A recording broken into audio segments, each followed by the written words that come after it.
नमस्ते दोस्तों। आज हम पढ़ेंगे 9th क्लास का हिंदी क्षितिज का अध्याय 4 सांवले सपनों की याद। सुनहरे परिंदों की खूबसूरत पंखों पर सवार सांवले सपनों का एक हुजूम मौत की खामोश वादी की तरफ अग्रसर है। कोई रोक टोक सके कहाँ संभव है। इस हुजूम में आगे आगे चल रहे हैं सालिम अली, अपने कंधों पर सैलानियों की तरह अपने अंतहीन सफ़र का बोझ उठाए। लेकिन यह सफ़र पिछले तमाम सफ़रों से भिन्न है।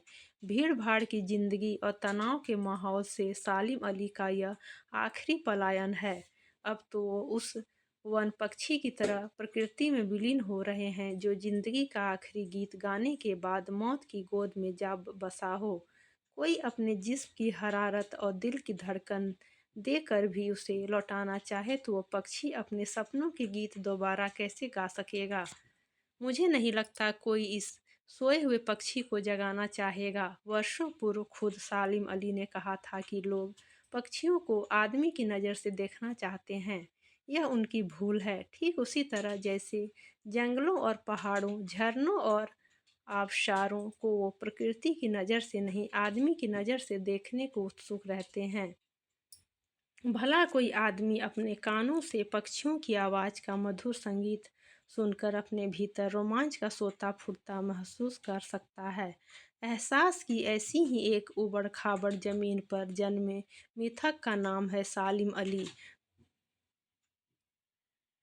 पता नहीं इतिहास में कब कृष्ण ने वृंदावन में रासलीला रची थी और शोक गोपियों को अपनी शरारतों का निशाना बनाया था। कब माखन भरे फाड़े फोड़े थे और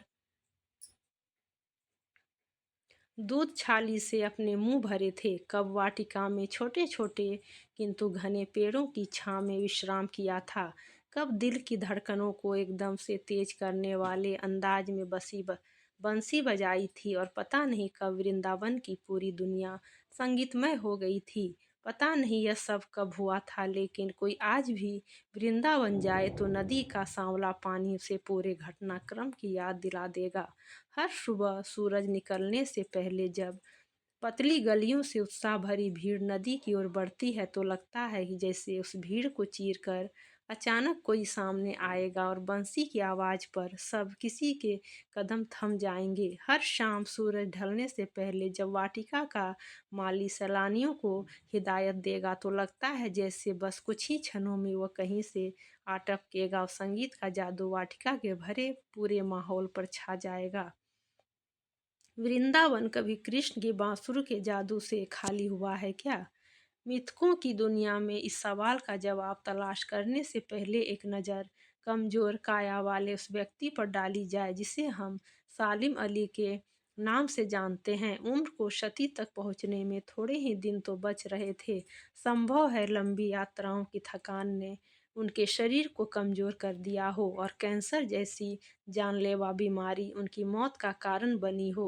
लेकिन अंतिम समय तक मौत उनकी आंखों से वह रोशनी छीनने में सफल नहीं हुई जो पक्षियों की तलाश और उनकी हिफाजत के प्रति समर्पित थी। सालिम अली की आंखों पर चढ़ी दूरबीन उनकी मौत के बाद ही तो उतरी थी। उन जैसा बर्ड वाचर शायद ही कोई हुआ हो, लेकिन एकांत क्षणों में सालिम अली बिना दूरबीन के भी देखे गए हैं। दूर क्षितिज तक फैली जमीन और झुके आसमान को छूने वाली उनकी नज़रों में कुछ कुछ वैसा ही जादू था जो प्रकृति को अपने घेरे में बांध लेता है। सालिम अली उन लोगों में थे जो प्रकृति के प्रभाव में आने की बजाय प्रकृति को अपने प्रभाव में लाने के कायल होते हैं। उनके लिए प्रकृति में हर तरफ तरफ एक हंसती खेलती रहस्य भरी दुनिया पसरी थी। यह दुनिया उन्होंने बड़ी मेहनत से अपने लिए गढ़ी थी। इसके गढ़ने में उनकी जीवन साथी तहमीना ने काफ़ी मदद पहुंचाई थी। तहमीना स्कूल के दिनों में उनकी सहपाठी रही थीं। अपने लंबे रोमांचकारी जीवन में ढेर सारे अनुभवों के मालिक सालिम अली एक दिन केरल की साइलेंट वैली को रेगिस्तानी हवा के झोंकों से बचाने का अनुरोध लेकर चौधरी चरण सिंह से मिले थे। वे प्रधानमंत्री थे।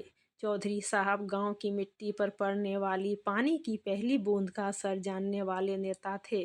पर्यावरण के संभावित खतरों का जो चित्र सालिम अली ने उनके सामने रखा, उसने उनकी आंखें नम कर दी थीं। आज सालिम अली नहीं है, चौधरी साहब भी नहीं है, कोई बचा है जो अब सोंधी माटी पर उगी फसलों के बीच एक नए भारत की नींव रखने का संकल्प लेगा। कौन बचा है जो अब हिमालय और लद्दाख की बर्फीली ज़मीनों पर जीने वाले पक्षियों की वकालत करेगा? सालिम अली ने अपनी आत्मकथा का नाम रखा था फॉल ऑफ ए स्पैरो।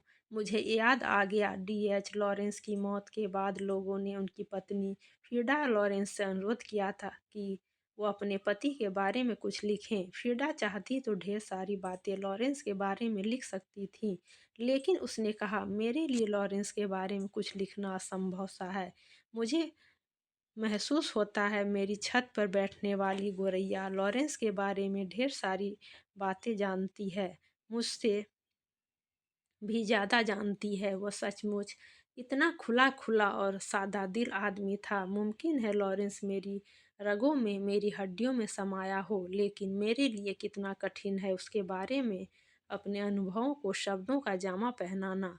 मुझे यकीन है कि मेरी छत पर बैठी गोरैया उसके बारे में और हम दोनों ही के बारे में मुझसे ज़्यादा जानकारी रखती है। जटिल प्राणियों के लिए सालिम अली हमेशा एक पहेली बने रहेंगे। बचपन के दिनों में उनकी एयरगन से घायल होकर गिरने वाली नीले कंठ की वो गोरैया सारी जिंदगी उन्हें खोज के नए नए रास्तों के तरफ ले जाती रही।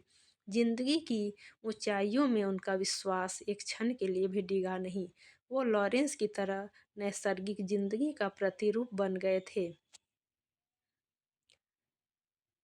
सालिम अली प्रकृति की दुनिया में एक टापू बनने की बजाय अथाह सागर बनकर उभरे थे। जो लोग उनके भ्रमणशील स्वभाव और उनकी यायावरी से परिचित हैं, उन्हें महसूस होता है कि वो आज भी पक्षियों के सुराग में ही निकलते हैं और बस अभी गले में लंबी दूरबीन लटकाए अपने खोजपूर्ण नतीजों के साथ लौट आएंगे।